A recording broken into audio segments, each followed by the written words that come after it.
couple or something. Just starting these things is always a doozy. Yeah, I mean, we don't really have mic stands and everything, but whatever.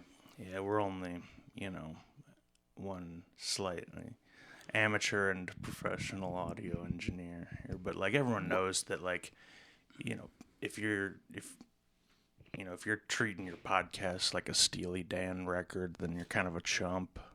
Yeah, what am I, fucking Joe Brogan? I can't afford that nonsense. Yeah, shit. Like, not all of us can afford a young Jamie. That'd be nice. That'd be would pretty be. nice. Till then, we're all Jamie. What about the Jamie podcast, where it's just two guys just silently looking stuff up on the computer from each other, showing each other things, just showing each other things to laugh at each other, chiming in every now and again with a soft-spoken comment. That's funny. I had this idea that I put down in my notes special for this occasion. This corner. Yeah, so I didn't want to lose this brilliant gem of an idea. So go on. It's a movie called Braveheart, starring Mel Gibson, and he plays a guy who doesn't even make an effort to hide his boners in public because he's so brave. And then Scotland will construct a giant tower of him. Yeah, and then he still fucks the Queen of France or whatever he does. Yeah, whatever he does in that movie, it's tight. And the English are still just as gay. Just as gay. Even though, it's all set in America, it flashes over to England periodically. They all got little umbrellas. Yeah, it's just take the exact same scenes of the English from Braveheart and inject them into Braveheart, which is a modern-day almost romantic comedy, porno. Romantic comedy with full penetration. Full penetration porno. See, romantic comedic penetrate. That's a mouthful. Romantic comedic penetration. Anywho, I feel like we just need to push the genre forward. After the 2000s, fucking what's her name?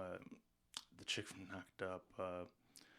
She can only give you so many romantic comedies before.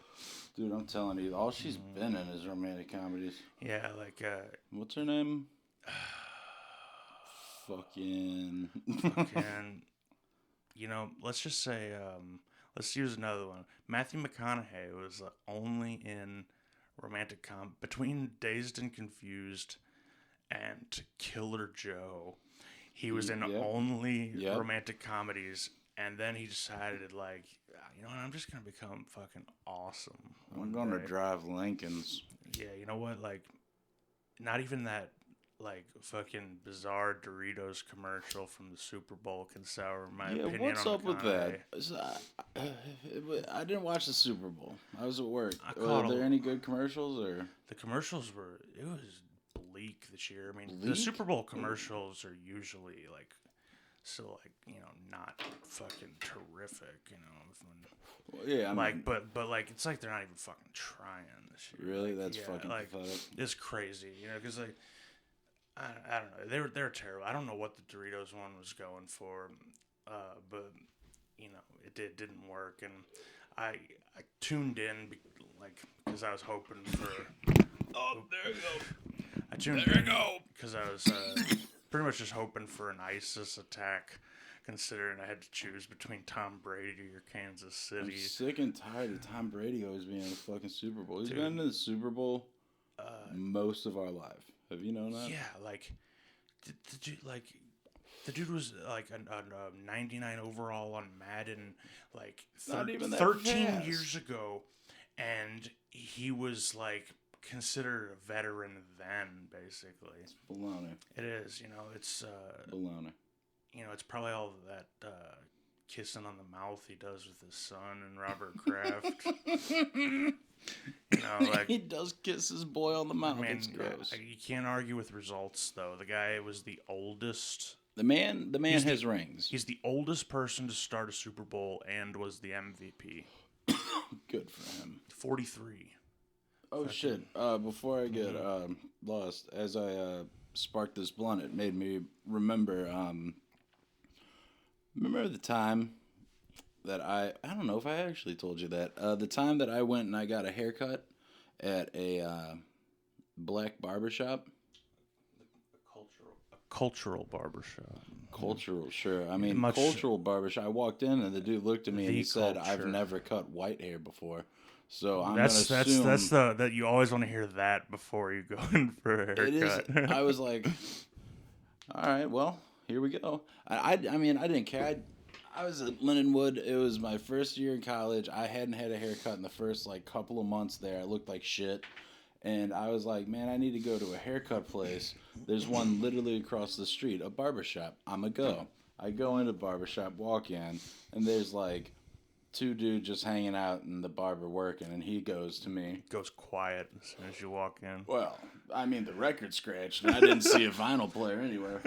So I walk in, and the guy's like, hey, what's up? What can I do for you? I'm like, I need a haircut. And he's like... I immediately I could tell like the challenge that I just put in his hands, because like I love how he was hoping for something else. Anything. Maybe I was the mailman, bill collector. Maybe I was anything else. So I go in. You're robbing the place.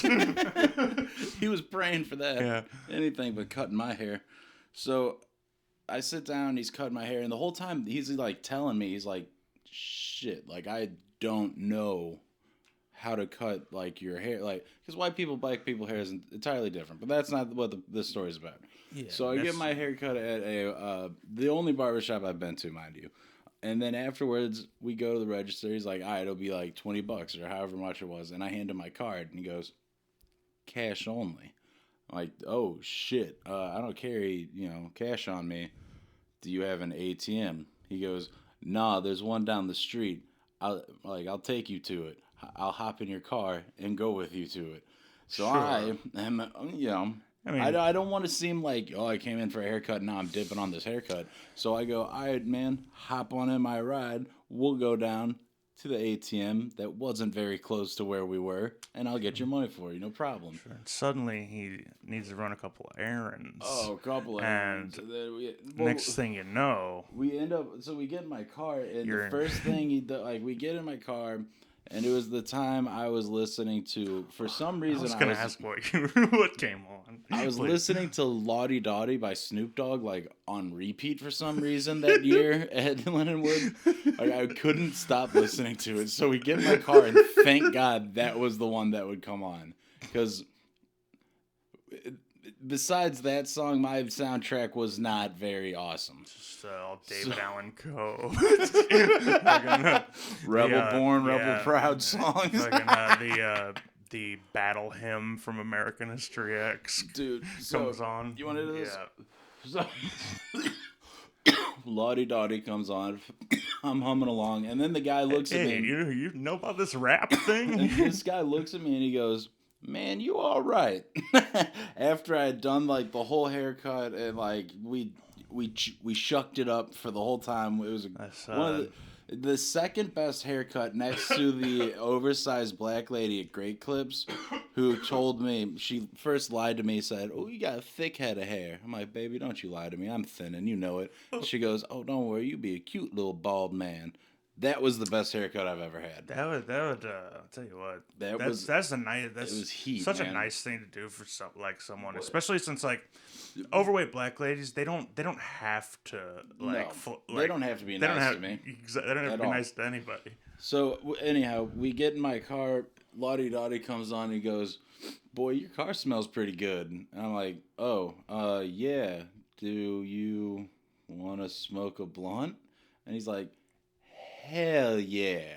So on our way to the ATM, that I get money and I pay him and I give him a tip and we smoke a blunt and he gets out. He said, maybe one of the greatest compliments I could have ever gotten. Man, I love smoking with you white folks. You guys get fucked up. And then he went back into work. And you've had that tight Caesar fade ever since. Dog, I was like, with your football number still shaved into the side of your head 10 lightning years bolts. later. Yeah, lightning bolts on one side. If you can see, even though my eyebrows are blonde, you can see cut he gave me. He divvied my eyebrow like they do. You got that hair relaxer in, like from the Malcolm X movie with Denzel. No, dude, it's like the second Friday where the dude's just juicing his hair and it's dripping. Oh, yeah. No, what was that? Coming to America? I always mix up my movies with barbershops in them, you know. I know this. But one of them, I think it was fucking Coming to America. Eddie Murphy has a character whose Jerry curl literally is dripping fucking hair grease the whole time. The wet look, man. That was a hot time. It was. What a time to be alive. I guess we wouldn't know, but I'm glad you brought up barbershop stories because like a few sprung into mind. So like also, let me paint the setting for you. College town, Springfield this time, and I need to get a hair. Springfield sucks. This Springfield rules. I'll fucking. You want to go? I'll fucking deck you on this podcast right go. now. I'll fucking. I forgot Frank's a brother in Springfield. He's a frat bro. He's a frat king. I am. I've transcended that. Yeah, well, local legend NBD. Frat pharaoh. Yeah, I like that. I like that. The Pharisees. No, but I like to think I've transcended frat bro into full Springfield boogan. Ew. If I move back, that's what I would be. You're a fucking boogan? Yeah, town. Gross. You know. Tell me about your boogan haircut, you disgusting trash. This was before I started cutting my own hair. And in fact, I cut my own hair directly as a result of this experience. This is awesome. Yes, this pair of experiences. So pair. See, I go, I'm just driving around, Glenstone. Shout out Springfield, and I'm looking for a barbershop, and bro, and don't even get me fucking sidetracked again. So I'm looking for a barbershop, and I spot one that's like, it seems like it's not a great clips place where I gotta stare into my own soul for like 30 minutes and make small talk with lovely ladies. I don't mind. I just don't like looking in my own eyes when my head's getting touched. Sure, no one does. Yeah. So I go to this place. This old ass man, like, is the owner. He's the only barber in there. He cuts my hair. Best haircut of my life I've ever received. Yeah. So I was like, fucking A, I got a new barbershop. And a couple months pass. It's not totally related, but paint a picture. Now it's like a big winter storm is about to hit. Same barbershop? Yes, I go, I need my haircut again. So I go back to the same barbershop. This time it's not the old man. It's some guy there who, like, he was also not excited to cut my hair. That's never fun. And, like, yeah.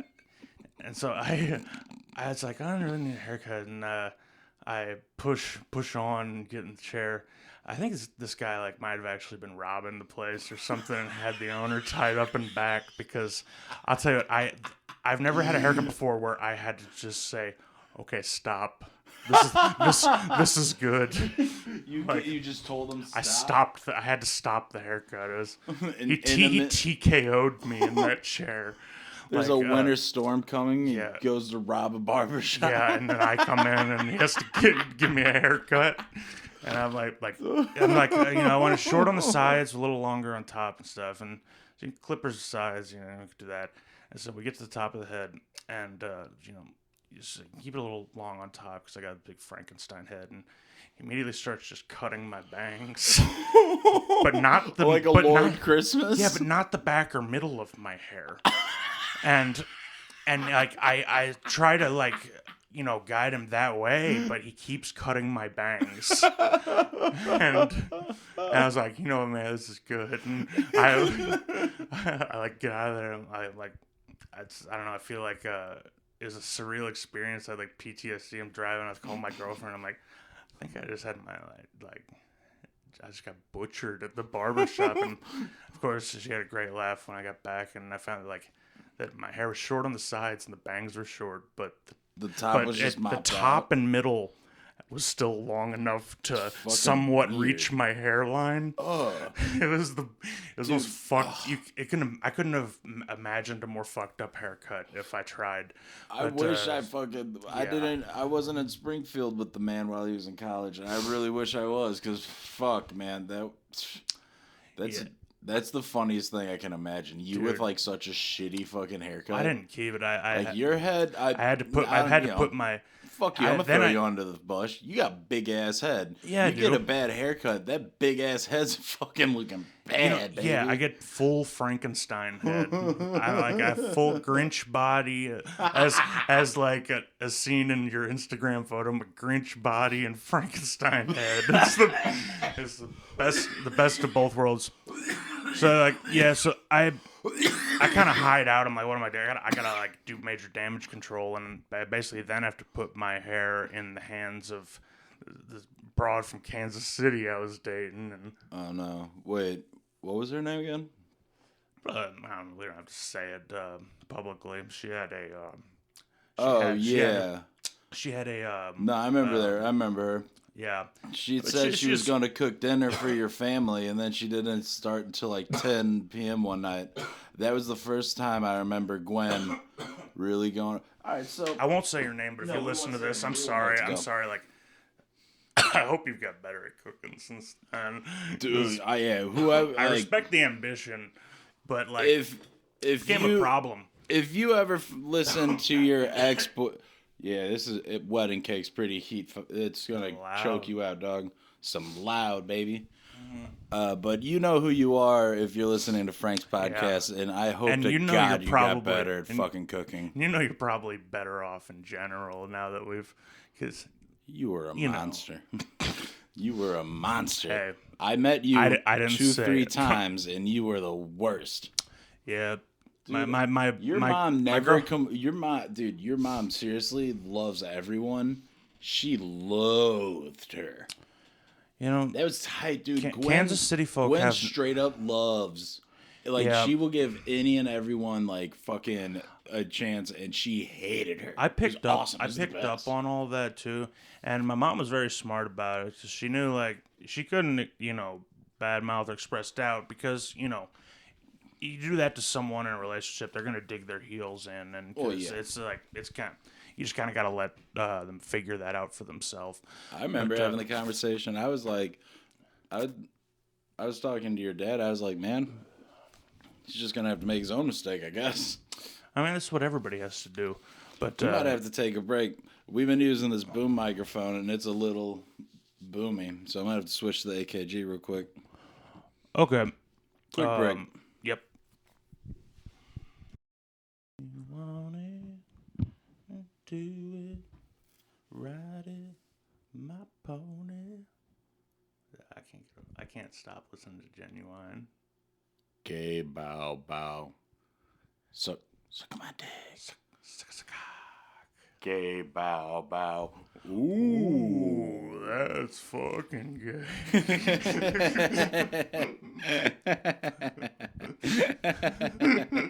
Went on a little too long. That's I all didn't right. hit the cadence, but Well, it's all right, I man. think it. Well, close enough. We're not I really. think from we the, can send it into the record label. We're not really from the '80s. Whatever. You know, so- the '80s. Is it, Thank God. I I'm was not from the talking to 80s. you about this outside night.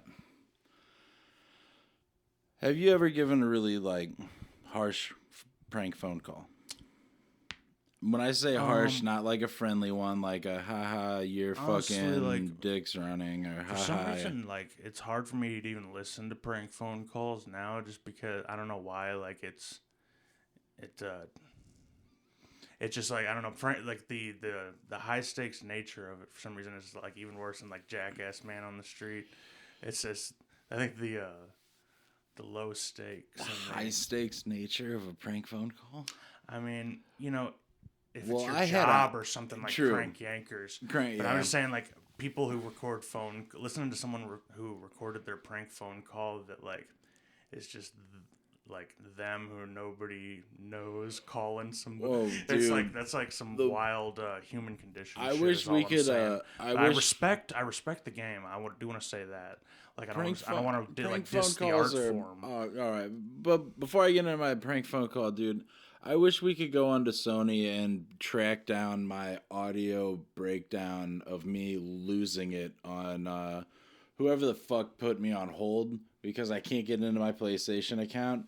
And then they picked up the phone and said, "You've been on hold for the wrong fucking support number." And I lost. I started screaming at whoever the fuck. I'm pretty sure she was an Indian woman. And I started with, "Ma'am, this isn't about you, but go fuck yourself." And then I lost it, and I probably said a few racial slurs. And I probably said something Were about they relevant? her. Absolutely not. And that's you can get that reduced to a misdemeanor. well, and No, I don't I'm know. joking. I don't know how racial or how slurred they were, and it was Started just mostly ranting about like, Polacks. yeah, dude. And she's Indian, and I think I started saying something about Japanese people and going on about. But it doesn't matter. Regardless, that's a fair topic of It was- conversation if you're trying to make small talk. it Like, was in the people from other ballpark. places don't like people from other places, you know. I mean, it's true, but So- it was in the ballpark realm So of far. Mel yelling, "Shut up and suck my cock." So you were completely justified. Dude, I was completely justified. I was completely Mel Gibsoning. But that's a beautiful Shout out not Mel prank. Gibson. Shout out Mel Gibson. Passion of the Mel. Bro. I've never done like too much of a prank phone call until one day I was hanging out with my buddy. I guess there I clapped so I know where to edit out these names. Because I'm way too fucking just big to editing- try and edit the No, names. go ahead. So I was hanging out with Jake and Max and Autumn, I'll edit in other people's names later. Yeah. That we know. Pete, Ryan, David. Um, No, it doesn't matter. Mis- So I was hanging out Mr. with Herberger. Dude, shout to Mr. Herberger. What if we just like use teachers' names every time we tell a story? And I was hanging out with fucking Mr. Herbs, Adam, BA. yeah, benevolent Adam. Benevolent Adam. Yeah. Hey, all right, we Got can't it. get We're into getting that. off All right. yeah. So we're way off track. So I'm hanging out with Jake, Autumn, Max, probably some of their friends, and they have a friend that her name is. We'll edit out all these names. Pete, Ryan. Rachel.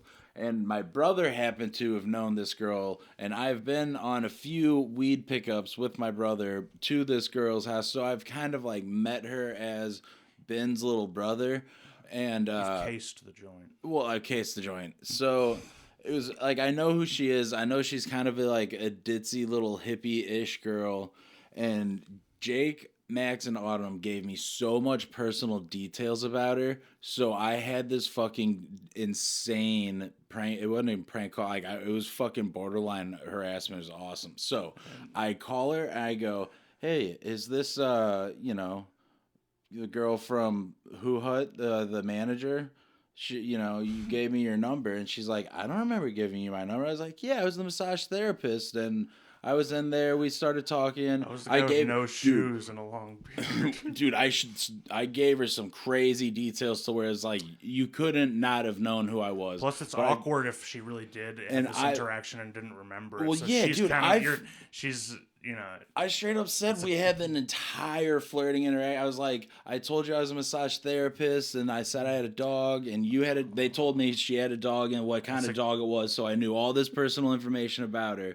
So I basically told her we had this whole like conversation and connection, and that she gave me her number to call her. She's like, "I don't remember who you are," and then I get like crazy psycho, like don't hang up with a phone. Why did you do this again? I don't know, because I was just hanging out with my boys and they thought it would be funny. I thought it would be funny, and it was very I understand from your point of view, though. You're so detached, but for them, they're loving it. Yeah, and I'm saying some shit like, well, they were just working with her and they just got off work with her there, and like you knew I was many like details. I was like, "Jake, what was her hair braided today?" And he's like, "Yeah, with a blue ribbon." I'm like, "Yeah, I saw you with the blue ribbon at work today." And I started saying some shit like I was stalking her, and then I was like, "Yeah, I know where you live." They told me her address, so I said which street. I was like, "Yeah, I'm sitting outside." And she's like, "Oh, what am I doing?" I'm like, well, you have that, like, the dog, blah, blah, blah. Yo, And blah, blah, blah. Oh, no. And, dude, like, I had inside information on what, like, kind of was happening. And she was like, it was basically like, bugged her house. It was essentially like, you remember the opening scene in Scream? Where it was basically that, but she started to go with it, which blew my mind. Any sane person would have hung up on me a long time. I think she hung up on me once. I called her back, and she didn't hang up. And I stayed on the phone with her for 45 minutes, completely over the line, crossing the line. I was telling her crazy shit. Dude, it was fucked up. Stayed on the line with you. I told her what type of tattoos she had, and I told her all this personal shit, and then she was like, oh yeah, well, yeah. And then I asked her on a highway, baby. Dude, I asked her on a date after all this psycho shit, and then she was like, she didn't shoot it down. I didn't go on a date with her, but the guy. Oh God! No! Fuck the name. I used to know the name like the back of my hand. It was a fucking alias. I came up with, like, on the spot. It was like Dylan Schroeder. I think it was Dylan Schroeder or something. Just like a typical name. Her friend Dylan's name. This is and you just censored yourself. Like, no, the other Dylan we know. Yeah. That'd be hilarious if you just Corey Trevor's name. But no, but I have a couple questions about this. I'm interested in. I wish Max or Jake could, like, be on the phone and answer. Like, the things I said were so fucked up. I said some things like, where it was like, am I gonna murder you, or am I, like, were you so, like, I was like, were you just, like, super fucked up on those pills that you do at work that you don't even remember the conversation? You're beautiful. I don't understand why why would you hang up on me? Like, I would, like, you glue leader. Have you seen I, Tonya, where he's like, it's like, I love you, bitch. I'll fucking kill myself. Pretty much, dude. But dude, I have a couple questions. It was the most blatant gaslighting I've ever done, and she fell for it. First one's a statement, like, I guess you don't have to wonder, like, how things like the Manson family happened. If I barely even tried, and it was that easy. If this is just another day in, like, a hippie girl's life, but she probably always has to. I have no respect for gurus and swamis coming at her with crazy ideas. Dude, I was telling her, I was like, other question, this ties into something I was kind of, like, thinking about, but respectfully, what ethnicity was this hippie girl? Was she white? She was a chosen person of Japanese. Or you got to no, she was Jewish. Okay, then I was trying to make a Palestine joke, but I didn't have it. I'm sorry, guys. It's all right, but basically, I was, I'm the one who's gonna look worse here than this. So I was just asking because I was thinking about prank calls, and I noticed, like, just from listening to them, that, like, you kind of tend to want to, like, find a black person's phone number because they will stay on the line with you as long as, like, you ever watch prank phone calls on YouTube? Like, white people usually hang up right away and are, like, and threaten some limp dick threat, but black people will stay on the phone with soundboards. Really? And this was, like, 15 years ago, but yeah, no, I think it's just, like, I mean, I get it. Like, someone calls you, like, and just, like, tries to punk you out or is acting weird, then you got nothing better to do. Why not, like, have like interesting your dad fucking my dad your dad, like, will stay on scammer, like, Indian scammer, Medicare scammer dudes. I think I was sitting there and your dad stayed on the line with a prank phone caller for at least 20 minutes. He loves to get ones that are, like, obviously on their first day, and he tells them, don't be nervous, man, you're doing great. I heard him do that. And then one time he just put the phone down, left it, and then I guess they noticed he didn't hang up, and he picked it up like 5 minutes later. They're still on the line. He's like, hey, man, you still there? Oh, yeah, go on, keep going. They just have a bottomless pit of phone numbers to dial. What a hellish existence. Yo, that must be if you have to stay on the line with my dad. Fuck being, trying to scam you back. That. And fuck being a person who, all right, I know you got to do what you got to do to make a living, and you have to pay your bills. But if you fucking work for Spectrum and you keep calling me, goddammit, asking me if I want to upgrade from just internet to fucking TV, those sons of bitches, you motherfuckers don't take no for an answer. This son of a bitch, it was insane. And I kept going with him. He goes, hi, so I noticed you've been using Spectrum. Has it been working out? I'm like, yeah, it's great. And would you like to, upgrade to the TV bundle and the bundle, and everyone will have, you'll have TV, you'll have streaming and all this. Promise you the world. They promise you the world. You want nothing, I'll give you streaming, I'll give you telephone, I'll give you internet, and it'll only be free for the first 3 months. And if you don't like it, you can give it back. I go, nah, I just want the internet. Okay, that's cool. But if you install it by Wednesday, I'm like, dude, no. And then I straight up said to him, I'm like, dude, like, in a very genuinely, I was like, damn, you guys seriously don't take no. Like, no is not a fucking answer for you guys. Sir, if you don't get the full package, I don't get my son back tonight. Sir, if you don't buy the fucking cable package, my mother will be killed. Nobody wants. Sir. I'll tell you what, they're going to come for me when you don't get the full package. And if I can get to you before they get to me, you'll live to regret it. Dude, I couldn't believe it. Like, some of these motherfuckers, goddamn, literally, like, I'm like, no, it's cool. The internet's great. Thanks for calling. All right, yeah, that's great. But if you go ahead, I'm like, whoa. Like I was Scientology dealing with them or something. They're actually giving you the runaround. I'll tell you what, I've talked to my dad. He has some stories to share about his grievances with the Spectrum location in the Valley.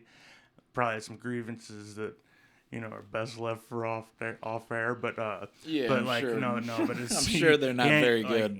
They're good. Like, I know they're good, but they're not. Worthy of not worthy. The world ain't ready for my. I can't my dad edit your dad. Yeah, I can't edit your dad. The world ain't ready for that one. But shit.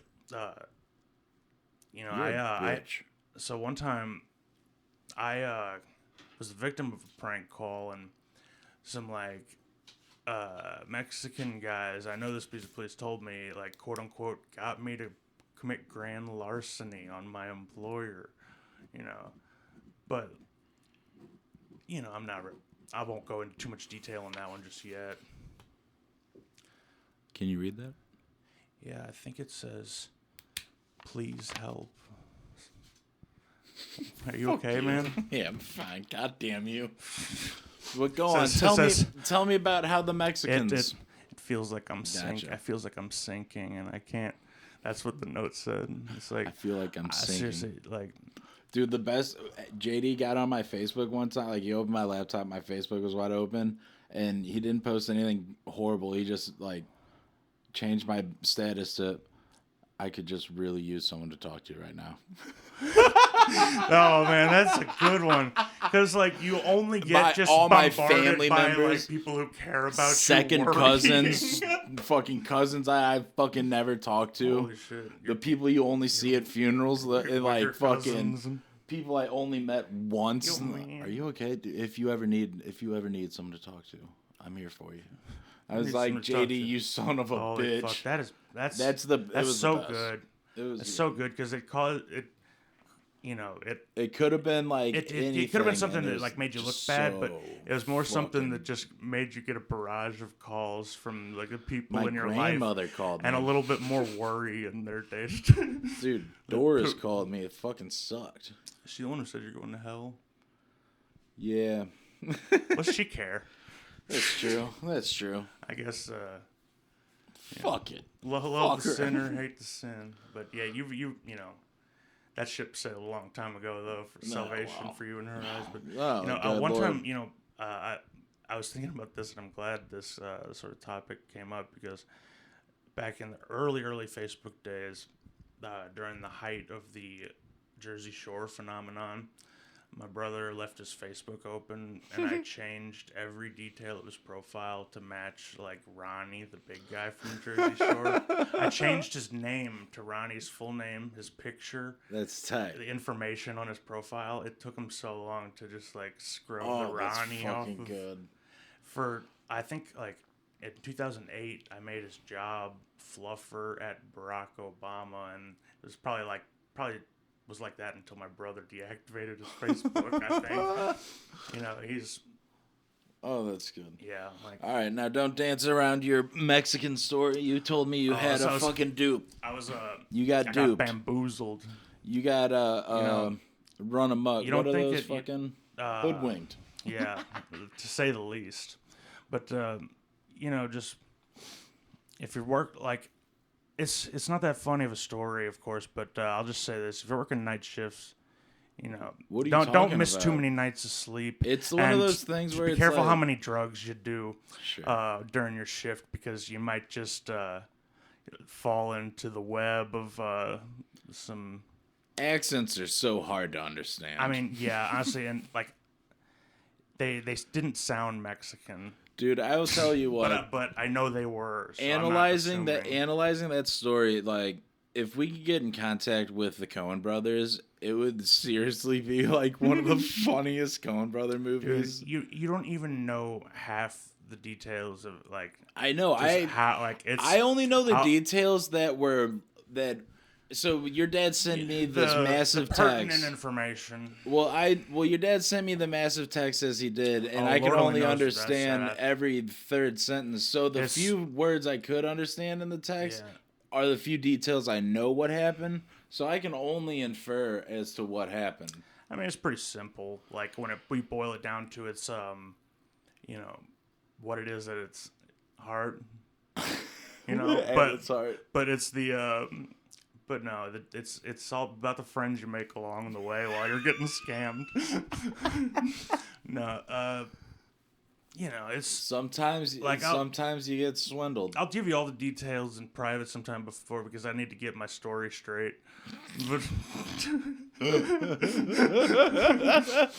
But yeah, I need to get a drink. You want to call that bit for now? I think that's a nice. Sure. All right. Did you read the note though that says you're gay? It says, It says, does your penis go inside of you when you sit down too? All right. So quit trying to lie about what's on the note. Shut up. No, let me go ahead. That's perfect. You brought that up. So whenever we do see Tyler again, our long lost best friend, the very first time I met Tyler through Frank. I don't know what went through my brain. Like I didn't have it in the chamber. It just was like a moment life is a highway. It was a life is a highway joke, man. So we all sit down on the couch and I look at Tyler, and the first time I've ever met him, I look at Tyler and go, "Hey, when you sit down, your penis goes inside your body?" Yeah, me neither. And Tyler was like, "This is a kid I can blame every wrongdoing I do in my house on." Tyler looked at me with the most it was a face as if it was a bad smell mixed with him looking in the sun. It was the most fucked up face he's had. And right then and there, I think that tainted our friendship. First impressions, First impressions are the most important. Yep. I thought it was first funny. First impressions define who you are for the rest of your life. I thought it was a pretty funny thing to say to someone you don't know. I just remember, I think I just looked at you, smiled, and just no. And you're like, yeah, well, and you said, yeah, me neither. Well, we had been friends for a little while by that time, so you had kind of understood. We had gotten to that point. We had, somewhat of a rapport. Exactly. We had. But Tyler, I had never met. Bits. The first time I had ever met someone. If you ever meet someone for the first time, look at him and say, when you sit down, your penis goes inside you, and then just see what their reaction is. And then they'll always underestimate you till one day. You strike. I strike like a coat. The art of war. It is the art of war. When I'm about to do an Asian accent, but oh well. When you must meet your enemy the first time, ask if penis goes inside of them too. Why wouldn't you do an Asian accent? Just do it. I mean, I was an Asian accent. I know, it was bad though. I mean, I'm not good at Chinese. So I'm just Chinese. Yo. I like doing That's it. I'm calling Chris. Not Chris, but I'm leaving him a voice thing. I like Cambodians and stuff. Those are my kind of Asian. Cambodians? Is that an Asian? I thought that was an African. No, Cambodia is it's kind of like. So our group text is the Pootie Memorial Fight Against AIDS Foundation. It's a lot of awesome. A lot of personally fulfilling work I've done with that organization. I will fuck you with my ancient Chinese penis. It was bad, but that's what me and Chris would say to each other while I was playing Ghost of Tsushima. And that's kind of Japanese. Chinese a penis. Yeah, the samurais are explicitly Japanese. It's funny because I think the Japanese is the easiest Asian accent to do. It's like it's more angry, isn't it? It's kind of like imagine if Germans were Asian. More angry. Well, not angry, just direct. Yeah.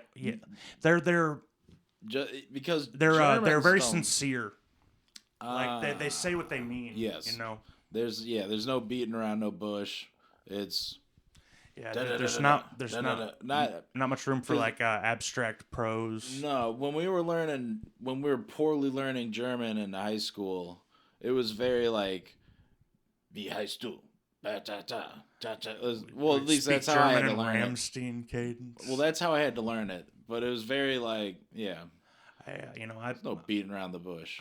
I'm still I appreciate Frau for making me into the weak conversational German speaker that I am today. I don't reflect on her because it just got too hard past year 2 for me. She just wanted you to call her Frau. I don't even remember her fucking name. McMahon. How the fuck? I like German class. Really? I mean, yeah, it was, I've had closer ties because we know like the pros, like Mark and stuff has been visiting us since I was a kid. Like, okay, a couple there years. you go. My dad went to Germany like the year before I was born. We certainly shouldn't have taken German class. Me, you, and Tyler. There was such a small class, and it was either we were one of us had to be looking at it because she tried to separate us, but why would you put sorry, Frau, but why would you place desks facing each other across a room? I'm gonna make faces at people all fucking day. A very German decision to just face off. Dude, do you remember that time? That was a small class. Do you remember that time? I think she tried a lot of things, but we're so tall. Like, we're taller than everybody, and everybody in German has bad posture, so we tower over everybody. We can just ping off each other. There was no hope for any arrangement. You remember that one time that one girl, and she may have been special needs, but I don't know, but she said, it's neither here nor there. She said something about them building an elevator in Mount Everest so everyone could go to the top. And Tyler stood up out of his seat and said, "What the fuck, Frau? I can't deal with this. I can't deal with this." And he walked out of the room or something. So remind me how that happened. So I'll just give you my side. So we all had German class together the semester after that. I wasn't in you guys' first one, so I heard coming into this new kind of environment, you and Tyler, Frau, and the girl. Like I knew there was some tension there, and apparently because Frau was always on Tyler's ass about anything he'd say to her, and so I heard from you guys about the infamous elevator story, which I couldn't believe it. It was absurd. I think it's though saying even questioning that if she's special needs or not. I think doesn't do justice to how kind of absurd of a question that is, because she's very I honestly, if gun to my head, I'd probably. Even if I didn't know her, just first impressions, or even if that's the only thing I ever heard about her, I'd probably still say not special needs. Nah, dude. But, she just wheeled her backpack around. She just, That's weird enough for me. Dumb questions. No, what she did, she would get paper clips or whatever, and she'd clear out all the dirt from underneath her nails. And pile them up, and then she'd pop her little arm pimples and shit. Call her, man. Well, no, dude, Tyler had to sit behind her. That's fucking gross. Dude, Tyler had to sit behind her and watch that, and he threw a fit one class. It was awesome. It was how Tyler would do his fits, where he would just he just couldn't talk. There was no logical words for what could happen. He just put his hands in and he was like, I can't do this anymore. The situation just breaks his robot brain so hard that he can't just internalize. Dude, it was just so fucking. It was so funny. I guess well, then as far as German class goes, though, that wasn't even the weirdest kid in our German class. No, that one kid that punched himself in the head and his picture on Facebook was like Dylan Klebold from Columbine, and he had Well, the, do you he had the remember kill that, list. dude? All right, so the time he slammed his head, and Tyler was like, "Whoa, take it easy, kid." And And it all they went took him out in the wild. hall, and we could still hear him slamming his head against the outside wall. Tyler was laughing. It was bad. It was bad. I mean, the best part about that kid, and we're not gonna say names, but the best part about that is, as we were going to football practice in summer, Adam Kirschbaum, shouts to Adam, love the man, Tiki, the man. Adam wasn't at school that day, and he was coming in to make it to football practice, and there was news reporters outside of the school. I watched and that news live reporters, on TV. News reporters stopped Adam Kirschbaum and his mom and TV. said, "Excuse me, you're a student here, right?" And he's like, "Yeah, I'm Adam." And like, yeah, how do you feel about the alleged alleged shooting up reports or threats to shoot up the school? And Tiki looks and goes, "There were threats to shoot up the school?" And he was so fucking like, he had no idea at all what was happening. I forgot about the emotional way. I think they cut that part out of the interview I saw. I just saw him go, "It's really disturbing," and then they like cut away. No, they cut where it was really disturbing. But his initial response was, "They're gonna shoot up the school." Like, it was fucking and gold, the news is here to ask you how you feel about the impending shooting. And Tiki had no fucking idea. And I mean, that's a heavy thing to be hit with. I actually don't remember.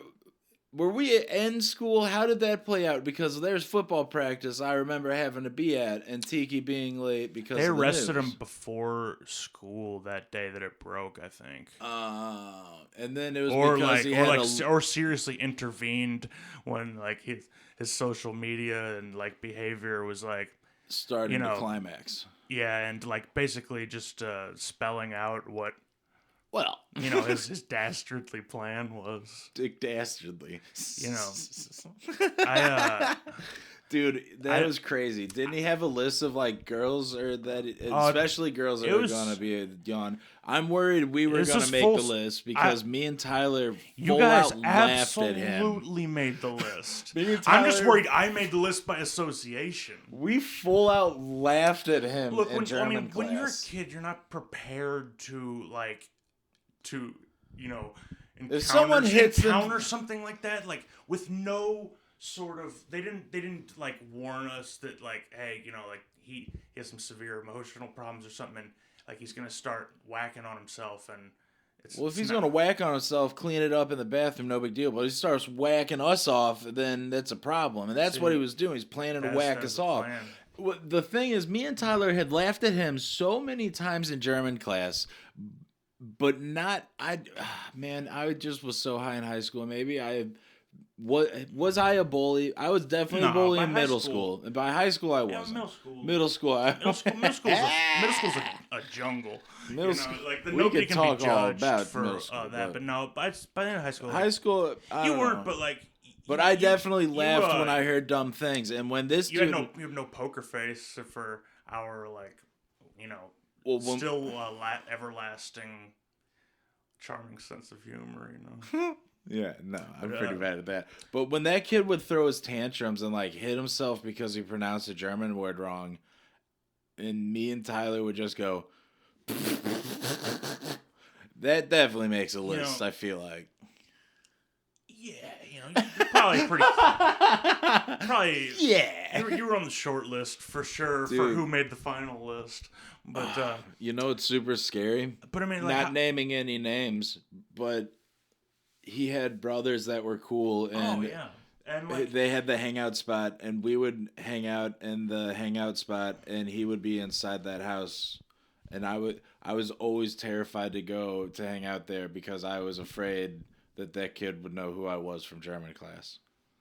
Yeah, but he never left his upstairs room. They like limp mansion the kid. He'd hear your laugh from downstairs. And the thing is, I have activate him like MK Ultra, I've got like 9 distinct laughs, and they're all pretty insulting. Yeah, they all sound like they're directed at you, even if you're in a different place. I'm joking. But you have a very very beautiful, infectious laugh. Shut the fuck up. In fact, to answer your note earlier, your laugh is not a problem. Remember the post-it note from earlier? The one that says that you were gay? You're like, I'm self-conscious about my laugh. And you have Should we edit out all my laughs? Should we edit out my laughs? So I just tell stories to dead silence. Should we get a voice actor with a beautiful, handsome laugh to replace all of my laughter? We just use the laughs on the Williams piano. The synthesizer. We can have 88 different pitches of laugh. Oh god, would it all just be me? If it's on the Williams piano, it's the generic piano laugh. Remember that time we were in the studio at school and you just played a symphony of my laughs? Yeah, that was when that's from that the you sampled all the laughs from the White Whale podcast episode that the White still Whale? Under review, the really good one.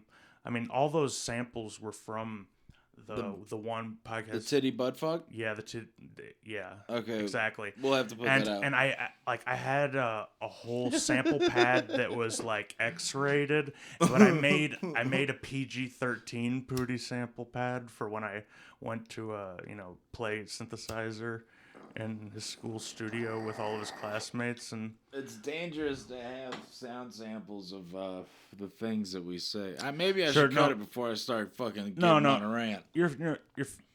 Yeah, I mean, it's basically I got the highlights that the stuff you could show on Frank's gay. God. Frank's gay, and that is the end of the show.